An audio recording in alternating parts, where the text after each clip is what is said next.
Magandang araw mga kaibigan. Ito mga kaganapan sa Maisog Rally sa Angeles, Pampanga. Nagsalita na si Mayor Baste Duterte ng Davao City at nakakagulat dahil binira niya si Senator Bongo. Ako, unexpected ito para sa akin na bakit mo birahin ang iyong kakampi. Alam naman natin na ang isa sa pinagkakatiwalaan ni Pangulong Duterte, itong si Bongo. Bakit siya binira ng todo ng Mayor Baste natin? Okay, pakinggan natin itong pahayag ni Mayor Baste laban kay Senator Bongo. Then after that, magbigay ako ng reaksyon. Bongo, kumpare taka. Pero kung alam ko lang pala na magkakaganito, yung mga tao, yung nagboto kami, mga Dabawenyo, nagboto kami sa Imuhabong. Kung alam ko lang na ganito lang pala yung gagawin mo, sana hindi na lang.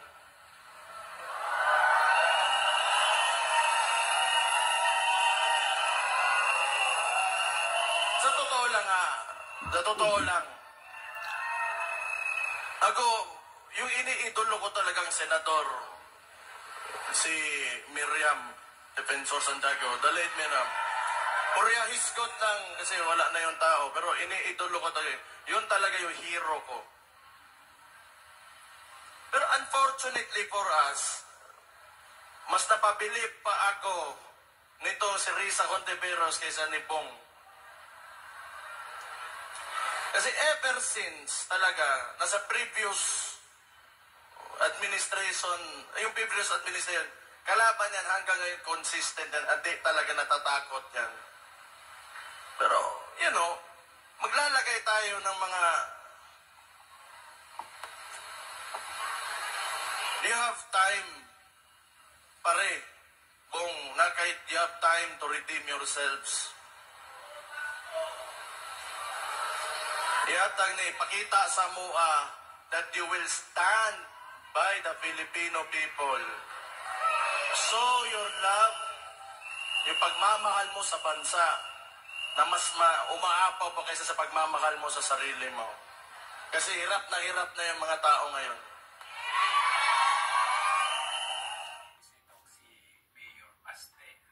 Okay, so medyo mabigat na paratang.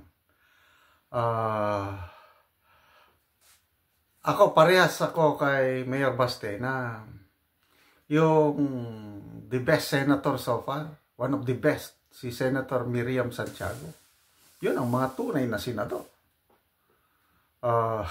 Ito nakakatawa, yung mas believe pa daw si Mayor Baste kay Hontiveros kaysa itong Bongo. Bakit? Consistent. Agree ako, no? Consistent si Hontiveros. Talagang opposition siya. Hindi papaling-paling. Ito ang meat ng reklamo ni Mayor Baste kay Bongo is parang inuuna niya yung personal niyang political career. Ano na siya playing safe dahil hindi nagsasalita. Kaya sabi niya, you have time to redeem yourself, pare. Nagsisi na itong si Mayor Baste na sinuportahan itong si Bongo. Although ako, personal kong pananaw ito, believe ako kay Senator Bongo dahil yung kanyang malasakit center. Ang daming natutulungan. But ngayon, may mga naririnig akong feedback na hindi na katulad ng dati ang malasakit center. Kasi panahon ni PRRD, sila ang may hawak ng maraming pundo. Ngayon parang ginigipit yata ang pundo ng malasakit center. Ay wala nang masyado. Kaya ito nakikita ko itong si Bongo, na siya, pag ganun-ganon na lang siya. wala na siyang masyadong tahimik eh. Ayaw niyang maipit sa bangayan ng Duterte at Marcos. Yun ang basa ko. Kaya tingnan niyo yung PDEA leaks hearing. Wala. Hindi siya masyadong nagsasalita. Mabuti pa itong si Senator Bato, very consistent. Kaya tignan mo, yung 4 silang senador na kasama sa kampo ni Duterte, bakit hindi binanatan ni Mayor Baste si Padilla, Bato, at saka si Tolentino? Bakit si Bongo lang Bakit si Bongo lang kanyang binira? So, it means something na iba na talaga ang takbo ng ni